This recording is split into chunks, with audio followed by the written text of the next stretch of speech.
So let's see this question. In this question, CO2 is linear whereas SO2 is not linear. तो हम क्या करेंगे, हम यहाँ पे सबसे पहले स्ट्रक्चर बनाएंगे जो हमने पढ़ा हुआ है कि सेंटर एटम पे लोन पेयर है कि नहीं, क्योंकि अगर लोन पेयर होगा तो मॉलिक्यूल टेढ़ा हो जाएगा। तो आप देख पा रहे हैं इस तरह से। तो पहले क्वेश्चन का जवाब तो ये है कि इस पे कोई लोन पेयर नहीं है सी पे, इसलिए ये स्ट्रेट है, 180 है, लीनियर है।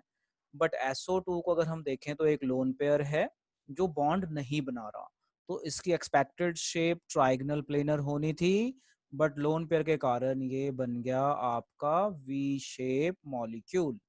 अब इसकी डायपोल की बात कर लेते हैं। ऑक्सीजन की डायपोल्स ज्यादा होती हैं, ऑक्सीजन की खींचने की पावर, इलेक्ट्रॉन एक्टिविटी ज्यादा है, तो इधर की तरफ आ जाएगा। तो यहाँ पे डायपोल कंप्लीट कैंसिल नहीं हो रहा, तो dipole is not equal to 0। तो अब ये क्वेश्चन है कि इनमें पोलर कौन सा है। तो SO2 is polar because dipoles are not showing complete cancelling, but here dipole is showing complete cancelling, तो it is non-polar। तो ये non-polar हो जाएगा और ये मॉलिक्यूल बन जाएगा पोलर। तो you can write theory like this कि इन CO2 shape is linear and CO2 shows complete, dipoles are showing complete cancelling effect, whereas in SO2 shape is not linear and dipoles are not showing complete cancelling, hence the dipole is not 0 and this molecule is polar। So note it। सो इस question का answer मैंने यहाँ पे दिया हुआ है। ये answer थोड़ा सा डिफिकल्ट तरीके से दिया हुआ है, इजी तरीके से मैंने पीछे आपको बता दिया। तो ये दो क्वेश्चन है जिसका हम सेम तरीके से आंसर दे सकते हैं। अब देखो जो हमारा नेक्स्ट टॉपिक आता है, इस टॉपिक का नाम है valence shell electron pair repulsion theory. ठीक है ना। तो इस थ्योरी में आप देखिए, क्या आप इसको आप पढ़िए जरा अपने आप ही। इस टॉपिक का नाम है valence shell electron pair repulsion theory. तो इस थ्योरी के बेटा कुछ पॉइंट्स हैं, जब मैं आपको वीडियो भेजूंगा तो ये पॉज करके पढ़ लेना। मैं आपको डायरेक्टली बता देता हूँ, पिछली बार भी मैंने ये डिस्कस किए थे पिछली वीडियो में। तो देखो क्या होती है, जो वैलेंस शेल थ्योरी है ये लास्ट शेल इलेक्ट्रॉन पे डिपेंड करती है, और ये लोन पेयर और बॉन्ड पेयर दोनों की बात करती है। कहती है कि अगर सेंटर एटम पे लोन पेयर होगा तो हमने ऑलरेडी याद किया है वो रिपल्शन करेगा, रिपल्शन करने से बॉन्ड टेढ़े हो जाएंगे और शेप पे फर्क पड़ जाएगा। तो आप ये थ्योरी पढ़ लेना, वीडियो को पॉज करके आपको वहां से पढ़ी जाएगी। इस थ्योरी का मेन पॉइंट ये है कि ये जो रिपल्शन है ना, वो उसका क्या ऑर्डर है कि lone pair repulsions are greater than lone pair bond pair repulsions which are further greater than bond pair. यानी सबसे वीक रिपल्शन होती है बॉन्ड पेयर में, और सबसे स्ट्रांग होती है लोन पेयर रिपल्शन। चलो अब हम यस आगे चलते हैं। तो इस थ्योरी को आप यहाँ से पढ़ लीजिए, पेपर में ये ज्यादा नहीं पूछा जाता, बट इससे रिलेटेड क्वेश्चन आते हैं कि ये मॉलिक्यूल की वी शेप क्यों है, इस मॉलिक्यूल का ये वाला शेप क्यों है। तो ये हम ऑलरेडी याद कर चुके हैं, और वो सारी shape valence shell electron pair repulsion theory पे है। अब हम एक टॉपिक और कवर करते हैं। इस टॉपिक का नाम है वैलेंस बॉन्ड थ्योरी। देखो टॉपिक का ही अलग नाम है। This topic is called valence bond theory. अब मैं आपको ये समझाता हूँ, जरा समझना ध्यान से, बहुत ध्यान से समझना। नाम है टॉपिक का वैलेंस बॉन्ड थ्योरी। अब ये वैलेंस बॉन्ड थ्योरी क्या कहती है, जो आपके लास्ट शेल इलेक्ट्रॉन होते हैं ये बॉन्ड बनाते हैं, यही होता है ना valence shell bond pair theory, valence bond theory. तो ये ध्यान रखना, ये है वैलेंस बॉन्ड थ्योरी। इससे पीछे हमने पढ़ा था valence shell electron pair repulsion theory, वो अलग है, ये अलग थ्योरी है। और ये थ्योरी ज्यादा चली नहीं क्योंकि ये ज्यादा मॉलिक्यूल्स पे नहीं हो पाई। ये थ्योरी क्या कहती है कि जब भी आप कहीं पे बॉन्डिंग होती है तो लास्ट शेल इलेक्ट्रॉन पार्टिसिपेट करते हैं, बिल्कुल सही बात है। तो जब एटम्स, ध्यान से समझना ये थ्योरी क्या कहती है, कि जब एटम्स कंबाइन होते हैं टू फॉर्म मॉलिक्यूल, तो ये थ्योरी कहती है कि उसके अंदर दो तरह की फोर्सेस होती हैं। एक होती है अट्रैक्टिव फोर्स और एक बनती है repulsive force. Valence bond theory कहती है कि जब भी दो एटम जुड़ के मॉलिक्यूल बनाएंगे तो मॉलिक्यूल बनाते टाइम दो तरह की फोर्स होती है, attractive force and repulsive force. Attractive force को हम डार्क लाइन से दिखाएंगे और रिपल्सिव फोर्सेस को हम डॉटेड लाइन से दिखाएंगे। ये हो गया पॉइंट वन इस थ्योरी का। इस थ्योरी का पॉइंट 2 है कि अगर इफ अट्रैक्टिव फोर्स को ना मैं ए एफ लिख देता हूं और रिपल्सिव फोर्स को मैं आर एफ लिख देता हूं शॉर्ट में, कहता है if attractive force, number of attractive force greater than number of repulsive force, then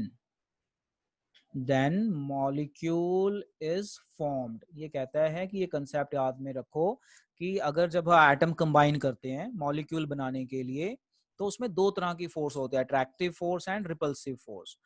अगर आपकी अट्रैक्टिव फोर्स ज्यादा है as compare to repulsive force, then molecule is formed. तो मॉलिक्यूल आपका जो है एग्जिस्ट करेगा, मॉलिक्यूल विल बी फॉर्म्ड। अच्छा, और अगर कम होगी तो एग्जिस्ट नहीं करेगा, याद रखना। नंबर 2, अपना number 3, if number of attractive force is equal to number of repulsive force। ऐसा भी हो सकता है कि अगर ज्यादा है तब तो हमें पता एग्जिस्ट करेगा, कम है तो नहीं करेगा। बट अगर ऐसा हो जाए कि number of attractive force is equal to number of repulsive force, फिर क्या होगा? फिर हम देखेंगे स्ट्रेंथ किसकी ज्यादा है, स्ट्रेंथ ऑफ फोर्सेस देखेंगे। तो अगर स्ट्रेंथ ऑफ फोर्सेस में मान लो अट्रैक्टिव की स्ट्रेंथ ज्यादा है तो मॉलिक्यूल विल एग्जिस्ट, और अगर रिपल्सिव की ज्यादा है तो मॉलिक्यूल विल नॉट एग्जिस्ट। इसको ऐसे समझ लो, जैसे मान लो ये कि ये बॉक्स है, इस बॉक्स पे आप यहां से भी फोर्स लगा रहे हो, यहां से भी फोर्स लगा रहे हो, तो अब ये बॉडी किधर को मूव करेगी? अब देखो, क्योंकि एक फोर्स यहाँ से लग रही है, एक यहाँ से लग रही है, मान लो 10 न्यूटन लग रही है यहाँ से और यहाँ से भी लग रही है 10 न्यूटन, तो बॉडी मूव नहीं करेगी। तो यही सिचुएशन बन रही है यहाँ पे, if number of attractive force is equal to number of repulsive force, फिर क्या होगा? फिर हम स्ट्रेंथ देखेंगे। स्ट्रेंथ में देखेंगे अगर स्ट्रेंथ सेम है या स्ट्रेंथ कम और ज्यादा है। तो अगर सेम है तो मॉलिक्यूल तो भी नहीं बनेगा। मॉलिक्यूल बनता कब है? जब अट्रैक्टिव ज्यादा हो, अट्रैक्टिव की स्ट्रेंथ ज्यादा हो। अब मान लो ये 10 की जगह मान लो ये 15 न्यूटन होता फोर्स और ये हो जाता आपका 10 न्यूटन फोर्स, फिर क्या होना था? तो ये वाली फोर्स ज्यादा हो गई और ये वाली कम, तो बॉडी विल मूव हेयर। तो इसी एटम यस, इसी को, मॉलिक्यूल। हाँ इसी को हम बोलते हैं स्ट्रेंथ। तो जब आपका मान लो ये ज्यादा आ जाए, मान लो नंबर ऑफ फोर्सेस अट्रैक्टिव और रिपल्सिव सेम हो, फिर ये क्या कहता है कि स्ट्रेंथ देखो। फिर स्ट्रेंथ में देखो किसकी स्ट्रेंथ ज्यादा है। तो यहाँ पे केस ए बताते हैं, if strength of attractive force is more than repulsive force, so molecule will form. तो जो मॉलिक्यूल है वो एग्जिस्ट करेगा, टिक का मतलब एग्जिस्ट करेगा। B, if strength of repulsive force is less, अपना attractive force is less than repulsive force, so molecule will not exist। तो ये थ्योरी कोई नहीं पूछेगा, बट इसके ऊपर ना 2 ही क्वेश्चन है हमारे सिलेबस में। उन 2 क्वेश्चंस को समझते हैं और फिर हम देखते हैं हमें क्या प्रॉब्लम आती है। लो जी, समझने की कोशिश करते हैं। क्वेश्चन देखो कैसा बनता है, बहुत इंटरेस्टिंग क्वेश्चन बनता है। क्वेश्चन बनता है H2 molecule, H2 molecule exist, explain on the basis of valence bond theory, explain on the basis of valence bond theory. अब ये कंफ्यूज ना होना, ये वैलेंस शेल इलेक्ट्रॉन थ्योरी नहीं है, ये ओनली वैलेंस बॉन्ड थ्योरी है। तो हम इसमें क्या करेंगे, देखो सोल्यूशन देखो, हम क्या करेंगे, हम हाइड्रोजन प्लस हाइड्रोजन लिखेंगे और ये जुड़ के क्या बनाएगा? H2 बनाएगा, मतलब H सिंगल बॉन्ड H बनाता है। अब देखो जो हाइड्रोजन है, हाइड्रोजन में एक ही इलेक्ट्रॉन होता है ना, तो ये बनाया मैंने न्यूक्लियस और ये बनाया एक शेल और ये दिखा दिया एक इलेक्ट्रॉन। इसी तरह से यहाँ पे भी बनाया न्यूक्लियस और ये दिखा दिया मैंने एक इलेक्ट्रॉन। अब आप देखो ये इलेक्ट्रॉन नेगेटिव होता है और ये पॉजिटिव होता है, तो ये एक अट्रैक्टिव फोर्स हुई। इसी तरह से यहाँ पे एक अट्रैक्टिव फोर्स हुई। तो ये ओल्ड है, मतलब हमने तो मॉलिक्यूल का डिस्कस करना है, ओल्ड नहीं। ध्यान से समझना मैं क्या बोल रहा हूँ। हाइड्रोजन दिखाया मैंने, न्यूक्लियस दिखाया और इलेक्ट्रॉन दिखाए, तो एक एक इलेक्ट्रॉन। अब क्या हुआ, जब ये पास में आएंगे, हमने मेन बात करना है, जब ये पास में आएंगे तो क्या होगा? जब ये दोनों एटम पास में आएंगे तो क्या होगा? ये इलेक्ट्रॉन है, ये ओल्ड फोर्स है। ये इधर को दिखा देता हूँ नीचे को ताकि हमें समझना आसान हो। ये इलेक्ट्रॉन है, ये ओल्ड फोर्स है। तो ओल्ड फोर्सेस को मैंने ना ब्लैक कलर से दिखा दिया। अब मैं ना रेड से न्यू फोर्सेस दिखाऊंगा। हमें न्यू अट्रैक्टिव और न्यू रिपल्सिव फोर्स देखनी है। देखो सबसे पहले इलेक्ट्रॉन होता है हमारा नेगेटिव, तो पहली attractive force, new attractive force 1 2, तो दो अट्रैक्टिव फोर्स बनी। अब मैं रिपल्सिव फोर्स को डॉटेड में दिखाऊंगा, पॉजिटिव पॉजिटिव रिपेल करेंगे तो यानी new repulsive force 1, negative negative repel करेंगे तो न्यू रिपल्सिव फोर्स 2। अगर मैं इसका रिजल्ट देखूं तो न्यू अट्रैक्टिव फोर्स है हमारे पास 2 और न्यू रिपल्सिव फोर्स भी है हमारे पास 2। तो अब ये सिचुएशन बन गई कि दोनों सेम है, अट्रैक्टिव भी सेम है, रिपल्सिव भी सेम है, तो ये मॉलिक्यूल एग्जिस्ट कर रहा है। तो इसका मतलब क्या हुआ कि यहां पे याद रखना है, इट मीन्स या इट मीन्स को हटा दो, स्ट्रेंथ लिखते हैं सीधा ही, strength of attractive force is greater than strength of new repulsive force, hence H2 exist। अब ये टॉपिक बड़ा इंटरेस्टिंग है और ये जल्दी से समझ में नहीं आता बच्चों को। देखो बेटा मैं फिर से समझाता हूँ, समझना जरा ध्यान से, कहीं दिक्कत हो तो पूछना। कह रहा है H2 मॉलिक्यूल एग्जिस्ट, एग्जिस्ट मतलब बनता है, explain on the basis of valence bond theory, valence bond theory मतलब लास्ट शेल इलेक्ट्रॉन दिखा के। तो हमने क्या बोला, हमने लिखा H plus H give H2। तो हमने ना ओल्ड नहीं देखना, ये ओल्ड है, हमने देखना है न्यू, कि जब ये एटम पास में आएंगे तो मॉलिक्यूल बनाएंगे। तो मैंने ब्लैक कलर से जो भी शो किया है ना, ये ओल्ड फोर्सेस हैं, हमने देखना है न्यू। न्यू फोर्सेस मतलब जब एटम पास में आते हैं तो न्यू अट्रैक्टिव और रिपल्सिव फोर्सेस कितनी है वो देखना है। अगर अट्रैक्टिव फोर्स ज्यादा हो तो मॉलिक्यूल एग्जिस्ट करता है, कम हो तो नहीं करता। अगर अट्रैक्टिव और रिपल्सिव दोनों सेम हो तो स्ट्रेंथ देखते हैं। तो साइंटिस्टों ने ये देखा कि न्यू अट्रैक्टिव और न्यू रिपल्सिव फोर्स सेम है, तो उन्होंने चेक की स्ट्रेंथ। तो स्ट्रेंथ देखी तो दे फाउंड कि अट्रैक्टिव फोर्स की स्ट्रेंथ ज्यादा है then repulsive force, hence this molecule H2 exist. तो अगर पेपर में आए ये क्वेश्चन तो आप इस तरह से एक्सप्लेन करेंगे और आपको ये टॉपिक इस तरह से समझ में आ जाएगा। Now we are going to do next question related to this topic. ये हमारा बेटा आज का लास्ट होगा, ओके।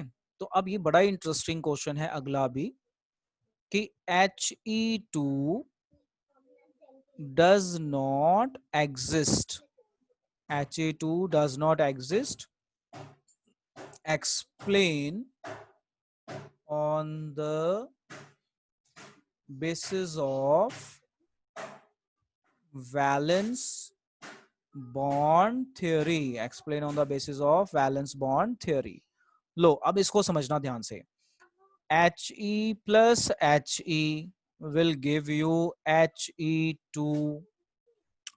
अब He में दो इलेक्ट्रॉन होते हैं, तो देखो एक न्यूक्लियस बनाया और इस तरह से मैंने दो इलेक्ट्रॉन दिखा दिए 1 2।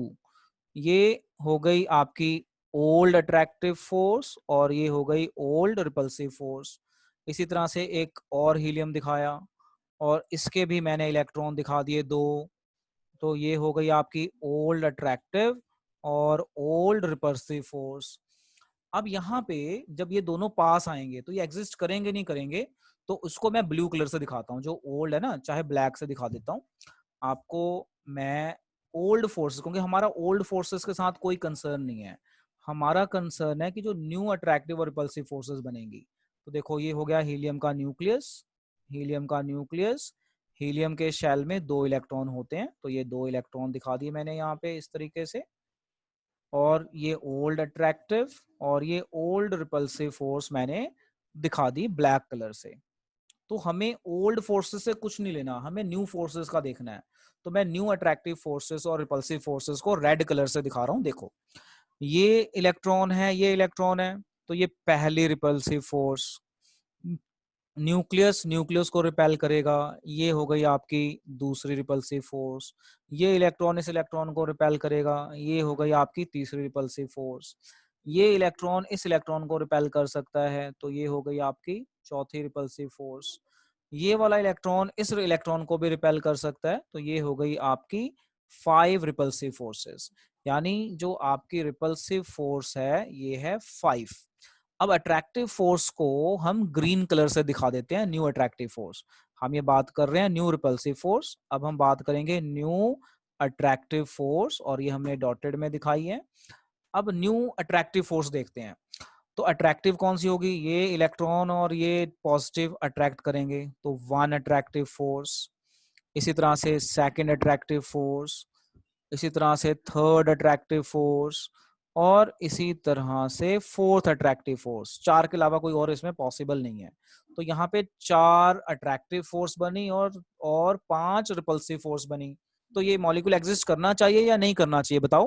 तो रिजल्ट क्या आया? एज नहीं शोन सर। अबव।